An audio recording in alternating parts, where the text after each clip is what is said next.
Hola, hoy vamos a hacer un viaje muy especial.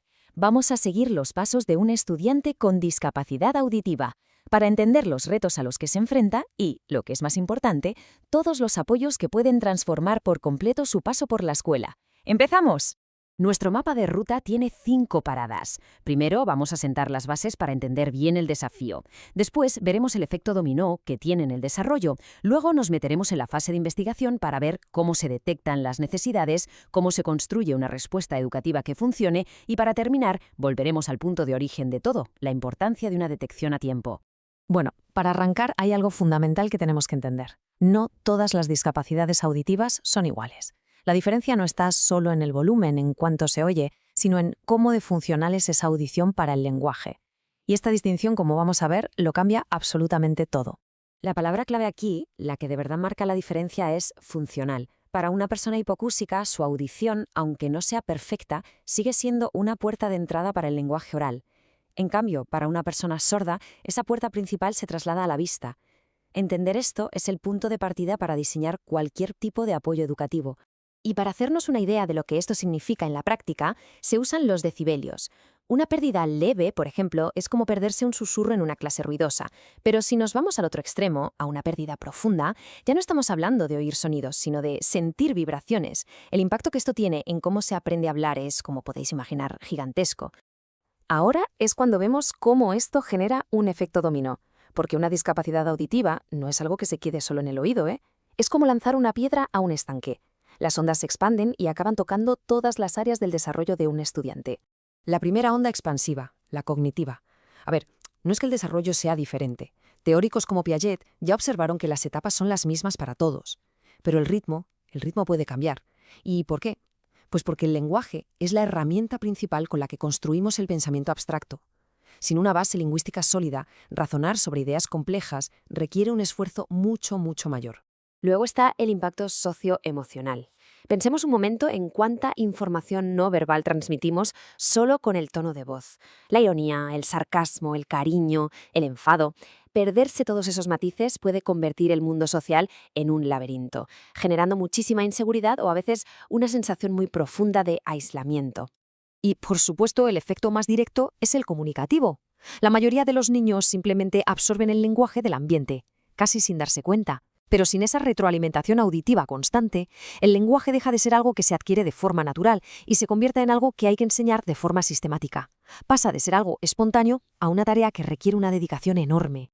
Vale, una vez que entendemos el impacto, llegamos a una fase que es absolutamente crucial en este viaje, la investigación. No basta con saber que hay una pérdida auditiva, hay que dibujar un mapa súper detallado de las necesidades de cada estudiante para poder crear un plan que sea de verdad a su medida. Entonces, la gran pregunta es esa. ¿Cómo se pasa de un diagnóstico general a saber exactamente qué es lo que necesita esa persona en concreto para triunfar en clase? Pues la respuesta está en un proceso que mira el cuadro completo. Y esa respuesta se llama evaluación psicopedagógica. Y ojo, porque esto es muy importante. Este enfoque cambia radicalmente la pregunta. Ya no es qué le pasa al alumno, sino qué barreras hay en su entorno. El foco se mueve del déficit a la solución. Y este proceso es muy metódico, se analiza todo su historial, se ve en qué punto está respecto a lo que se espera para su edad, se investiga cómo aprende mejor, se estudia el contexto del cole y de la clase, y algo que es fundamental, se trabaja codo con la familia. Es una visión de 360 grados, para que no se nos escape absolutamente nada. Con todo ese mapa de necesidades en la mano, llega el momento de la acción, de la respuesta. ¿Cómo se traduce todo ese análisis en un entorno educativo que funcione de verdad? Pues se trata de construir apoyos a todos los niveles. La evaluación suele sacar a la luz necesidades que van mucho más allá de aprobar un examen. Un sistema de comunicación que funcione, potenciar el aprendizaje visual, trabajar la autoestima. Pero fijaos en el último punto, que es muy revelador, la necesidad de enseñar de forma explícita las reglas no escritas de la interacción social, esas que la mayoría de la gente absorbe sin darse cuenta. Este apoyo se construye a 2 niveles, digamos. A nivel de centro, se trata de crear una cultura de inclusión que lo impregne todo. Y luego, a nivel de aula, se aplican estrategias muy concretas, desde mejorar la acústica hasta sentar al alumno en un sitio estratégico. Lo importante es que la inclusión es tanto una política general como una práctica del día a día. Al final, todas estas capas de apoyo, desde el proyecto del centro hasta la disposición de las mesas, se concentran en un único objetivo: darle a cada estudiante la herramienta exacta que necesita. Ya sea un implante coclear, una adaptación en el currículo o un sistema de comunicación visual, la solución siempre, siempre tiene que ser a medida. Y con esto cerramos el círculo y volvemos al punto de partida, porque ninguna de estas estrategias, por muy buena que sea, es tan eficaz si no se actúa a tiempo. La detección precoz es, sin ninguna duda, el factor que más determina el éxito de todo este viaje. Y esto no es solo una recomendación de buenas prácticas, es un derecho. La ley de educación es muy clara en esto. La identificación tiene que ser lo más temprana posible. ¿Por qué?